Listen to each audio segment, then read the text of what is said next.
আজকে আমি আমার ভিডিওতে আরব আমিরাতের জব সম্পর্কে প্লাস জব সংক্রান্ত কিছু নিয়ম কানুন আইন যেগুলা আপনাদের এই দেশে আসলে মেনে চলতে হবে ওই সব বিষয় নিয়ে আমি কিছু কথা বলবো, আপনাদেরকে কিছু তথ্য দিব।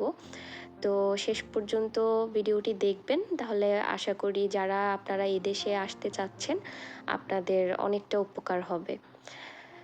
তো আসসালামু আলাইকুম everyone, welcome back to my channel. আশা করছি সবাই ভালো আছেন এবং সুস্থ আছেন।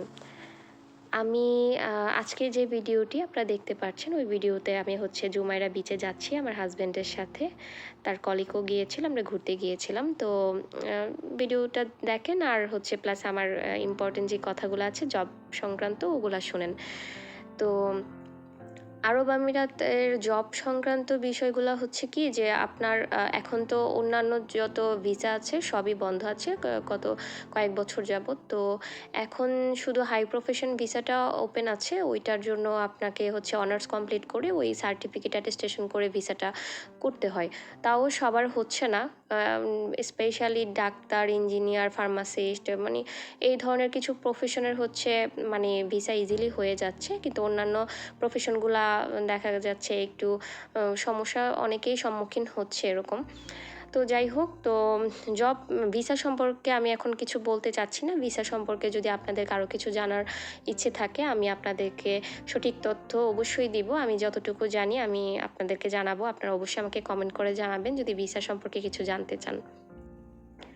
তো আজকের কথাটা জব নিয়ে। আপনারা যারা বাংলাদেশ থেকে এদেশে আসবেন জবের জন্য, আমি আপনাদেরকে ফার্স্টে জব নেওয়ার ক্ষেত্রে কিছু নিয়ম কানুন এদেশের আমি আপনাদেরকে এটা সম্পর্কে বলবো। আসলে যেটা আমিও জানতাম না, আমি আসলে যখন একটা প্রতারণার শিকার হয়েছি তারপরে আমি এই তথ্যগুলো আমি জানতে পেরেছি। এর আগে আমি আসলে জানতাম না। প্রথমত এদেশে আপনি যখন জবের জন্য যাবেন, কেউ যদি আপনাকে বলে যে ফার্স্টে আপনাকে ট্রেনিং একটা পিরিয়ড যদি থাকে যে আপনি ট্রেনিং দিবেন, হ্যাঁ, বিনা বেতনে আপনি 1 সপ্তাহ 1 মাস আপনি ট্রেনিং দিবেন, আপনার দেখবে তারা কি আপনি কাজ পারেন কি না। যদি কিছুটা এরকম হয় আপনারা অবশ্যই এটা না করবেন, কারণ এই দেশের আইনে এরকম কোনো আইন নাই যে আপনি 7 দিন 1 মাস আপনি কাউকে ফ্রিতে সার্ভিস দিবেন। আপনি ট্রেনিং বলতে ফ্রি ট্রেনিং কোনো উইদাউট পে কোনো ট্রেনিং এদেশে নেই, কোনো নিয়ম আইন কানুন এরকম নেই। আপনাকে যদি তারা পেই করে তাহলে আপনি ট্রেনিং অ্যাজ এ ট্রেনি হিসেবে আপনি জব করতে পারবেন। এইটা একটা। আর আপনি যখন নতুন কোনো জবে ঢুকবেন অবশ্যই আপনি যে মালিক আছে মালিকের কাছ থেকে প্রথম মাসে 1টা মাসের মধ্যেই আপনারা লেবার কার্ডটা আদায় করার চেষ্টা করবেন। যদি দেখেন যে মালিক আপনাকে লেবার কার্ড দিতে গড়িমসি করছে, লাইক 1 মাস 2 মাস চলে গিয়েছে কিন্তু আপনাকে কোনো লেবার কার্ড প্রোভাইড করছে না, এটা আমি প্রফেশনাল হাই প্রফেশন ভিসা হোক বা হাই প্রফেশন ভিসা না, অন্য যে কোনো লেবার ভিসা হোক, সবার ক্ষেত্রে আমি এটাই বলবো যে আপনারা সবাই যেভাবে হোক লেবার কার্ডটা মালিকের কাছ থেকে নেবেন। যদি লেবার কার্ডটা আপনারা না নেন তাহলে কি কি সমস্যার সম্মুখীন হতে পারেন সেটাই আমি বলছি।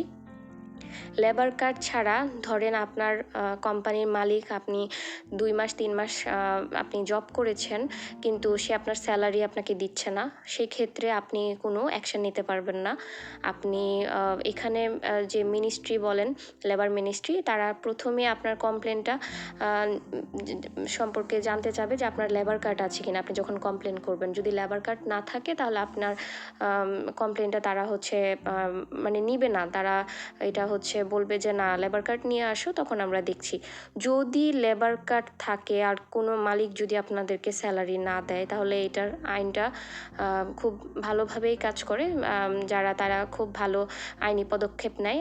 এই দিক দিয়ে আবার এই দেশটা খুব ভালো যে যদি আপনার লেবার কার্ড কিছু থাকে, আপনি যদি নিয়ম অনুসারে রুলস মেনে আপনি এই দেশে থাকেন তাহলে অবশ্যই আপনার এটার ফেসিলিটিসগুলো পাবেন।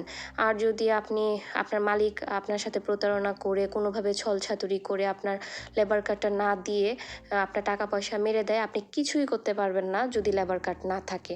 তো সেই ক্ষেত্রে আপনারা অবশ্যই সতর্ক থাকবেন। যারা নতুন এদেশে আসতে চাচ্ছেন, আমি আপনাদেরকে এই ব্যাপারটা নিয়ে একদম সতর্ক করে দিচ্ছি। আপনারা জব নিবেন কিন্তু লেবার কার্ড ছাড়া ভুলেও জব করবেন না, তাহলে আপনারা এদেশে প্রত্যেকটা পদে পদে প্রত্যেকটা সেক্টরে গিয়ে আপনারা বিপদে পড়বেন। ঠিক আছে, আপনারা লেবার কার্ড নেবেন। আর যাদের লেবার কার্ড আছে তাদের সাথে যদি এরকম কোনো কাজ হয় অবশ্যই আপনারা কমপ্লেন করতে পারবেন, এবং কমপ্লেন করলে আপনারা সঠিক বিচারটাও পাবেন। তো আমার সাথে এরকম হয়েছে। আমি যখন জবে ঢুকেছি আমাকে ট্রেনিংয়ের কথা বলে আমাকে উইদাউট পে আমাকে কাজ করিয়েছে, কিন্তু আমাকে পে করে নাই, টাকা দেয় নাই। তা এটা আমি পরবর্তীতে জানতে পেরেছি। আমি যখন আমি আইনের মাধ্যমে গিয়েছিলাম তখন তারা বলেছে যে আপনি কাজ কেন করেছেন, এই দেশের নিয়মে এরকম কিছু পড়ে না। তারপরে আবার আমার স্যালারিটা পর্যন্ত আমাকে দেওয়া হয়নি, কারণ আমার লেবার কার্ড ছিল না। তো লেবার কার্ড দিচ্ছিল না বলেই আসলে আমি জবটা ছেড়ে দিয়েছি। আরও অনেক কারণ আছে জব ছাড়ার, এগুলা কোনো একদিন আপনাদেরকে বলবো। তো আজকে আমার ভিডিওটি এইখানেই শেষ করছি। সবাই ভালো থাকবেন, সুস্থ থাকবেন। আল্লাহ হাফেজ।